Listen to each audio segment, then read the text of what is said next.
On March 26th, 2015, I left my marriage of 11 years with my three small kids under the age of 10. The following 4 years were by far the worst in our family's life, before or since. Our 4 year long divorce process dragged on and on and on through the depths of the Hennepin County court system and included more lawyers, therapists, mediators, judges, custody evaluators, paralegals, and parenting consultants than I can count. It cost each of us tens of thousands of dollars, and I cried more tears than I can even fathom. So many of the professionals involved in our case inflamed us rather than empowering us, and it was just an awful experience all around. My beautiful children struggled greatly because of our choices as their parents, as did we, and I don't want that for your family. Hi, I'm Rachel Kennedy. I'm the founder and the principal mediator of Rachel Kennedy Mediation. I'm the co-founder and past president of Gathering Hope Minnesota. I am the co-founder of the Divorce Support Collective in Minnesota. And of course, I am a divorced mom of three. I have learned a lot in my nearly decade of co-parenting, both personally and professionally, and I'm hoping some of the lessons I've learned will help empower you in your co-parenting journey. Over the next 15 minutes or so, I will share my top 6 tips for successful co-parenting. You may want to grab a notebook and take some notes. Whether you're high-fiving your co-parent at child exchanges, you haven't spoken in years, or you're somewhere in between, I hope you will find some helpful pieces of advice that you can take with you in your co-parenting journey. So moving on to number 1, love. It seems so simple, but it's profound. Love is the foundation of everything in life, isn't it? You may have taken a financial beating, both from the cost of divorce and the reality of trying to support 2 households on the same amount of income. You may be trying to figure out the logistics of homework and sports and chores and dinner and bedtime and all the things without another adult in the home. All of these things are normal, and your feelings are valid. It is hard, and there's no way around it. At the end of the day, if your children know you love them through the storm swirling around, whether it's a hug first thing in the morning, a high five at the news of a great algebra test score, or an impromptu walk to the neighborhood ice cream shop after dinner, please count that as a successful day. One important thing to remember here is that you are the hero to your kids. They look up to you as their role model in life and love. You know your kids best. I want to give you a moment to think about and write down, if you'd like, the ways that you can show each of your children that you love and care for them in the midst of this difficult season in a way that would be most meaningful to them. Number 2, take care of yourself. It's easier said than done, I know. There's that old cliche that we can't pour from an empty cup, and it is so true. I understand absolutely that many of you might be working a second job or back in school or drowning in legal paperwork. You're tired. That's okay, and it's totally normal. You're doing great. Please just make sure that you can take care of yourself. Sometimes, after a long, difficult marriage, we can even start to lose ourselves. Another part of the importance of self-care is rediscovering who we are and modeling that for our children and showing them what it looks like to love and accept each part of ourselves. Lala Delia tells us, keep taking time for yourself until you are you again. And happily, I can share that absolutely does happen. I would love to share some of the things I do to take care of myself. You can see in the top left, I love to go out dancing with my friends. Next to that, I love getting my nails done. It's my guilty pleasure. Below that, I'm out for a walk by the lake near my house. Moving my body is really important to me, and I love to go for walks when it's nice out, lift weights at the gym, practice yoga at home, whatever gets my body moving. And then you can see I love knitting and crocheting. Just helps me to be creative and keep my hands busy. I would love for you to take a moment to think about and write down, if you would like, your favorite ways of caring for yourself. I hope that will help get the wheels spinning. Maybe my ideas will give you some ideas. Maybe you can think of things you've been hoping to try. And number 3, heart over hate. There's a good chance your ex-spouse is not your favorite person. If they were, maybe you'd still be married, right? I tell clients every single time in their initial session, I may not know why you're here, what got you to the point of divorce. I usually don't. That's okay.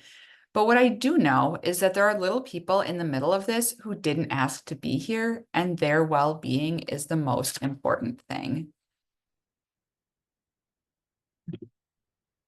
I also tell them that we know a parent's divorce is one of the biggest crises a child will experience.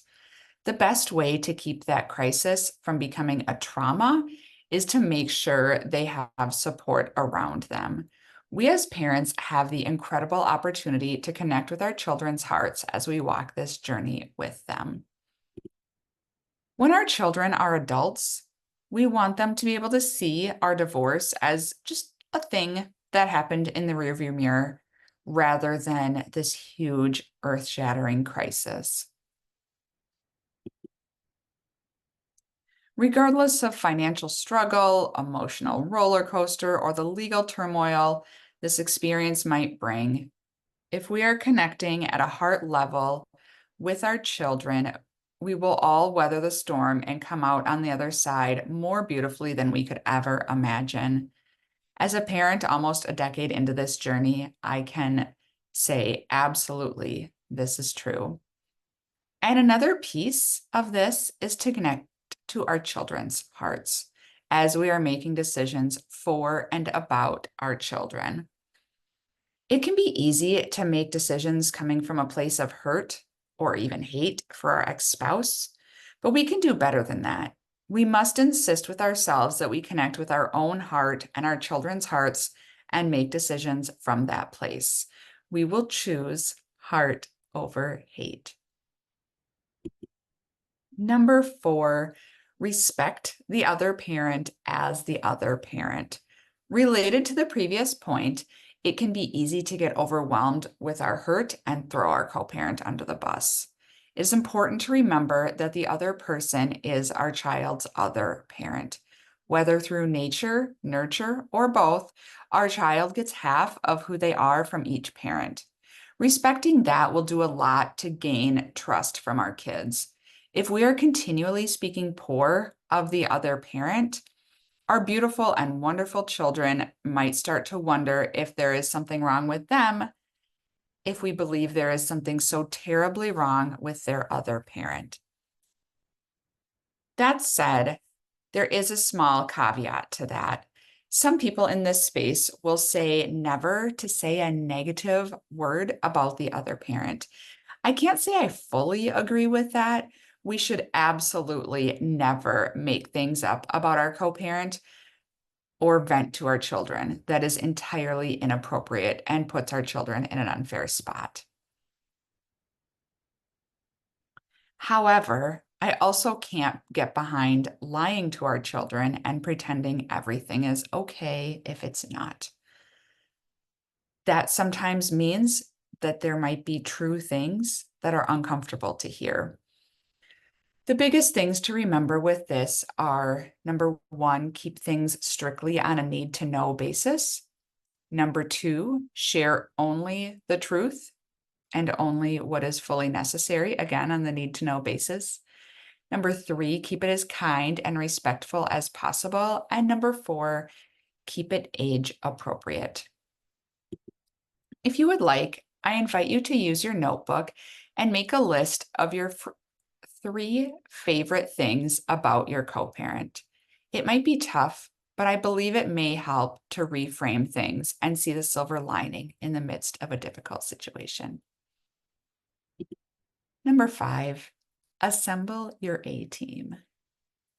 So many of us have been where you are, and for many of us, myself included, that's what led us into our current careers. I am so passionate about my job, specifically because of my own experience in the family court system and not wanting other families to go through what we did. There are so many people who want to walk this journey with you. Whether you need legal help, like an attorney or a mediator, emotional help, like a therapist or a parent coach, or logistical help, such as a financial advisor or a real estate expert. It is so important to figure out who your A team is and invite them into your process. That is the entire reason we started the Divorce Support Collective, was to bring those experts together so you have everyone you might need in one place. And of course, for many of us, our family and friends can be an incredible source of support. I would like to invite you to take a moment to write down who you have on your A team and who you might like to have on your A team. Think about, again, some of those resources: mediators, lawyers, parent coaches, mortgage people, financial people, friends, family, neighbors. Who is there in your world to support you through this journey? Last but not least, learn how to co-parent well. Just like anything new in life, it might be awkward at first. That's okay, and that's normal. You're here, you're learning how to co-parent. That's huge. Chances are you've been parenting as a team, living in the same home for years. And now you are, or you soon will be, learning a new way to co-parent with the same person. There are so many of us, again, both personally and professionally, who have been where you are and are here to support you on your new journey of co-parenting. And finally, as I wrap up, I want to share with you an analogy that I share with all new clients in my office. So imagine that you and your former spouse have been sharing a backyard for years. So the two of you have been working together to determine who you're inviting into your backyard, what you want the landscaping to look like, what type of patio furniture you have. You've been working together on those things. And now in this new season, you're neighbors, you live next door to each other, you each have your own backyard. So you're each making those decisions on your own. And there is a beautiful garden in between the two homes, the two backyards, that has gorgeous flowers, like in this picture. This is my friend's house. And the two of you together are responsible for determining who's planting seeds, who's watering the seeds, who's pulling weeds, and who might be stomping around in the garden, harming the flowers. And of course, this beautiful garden is where we're raising our children. Thank you so much. I would love to connect with you, and please see the description for a link on how to set up a consult. I look forward to speaking with you.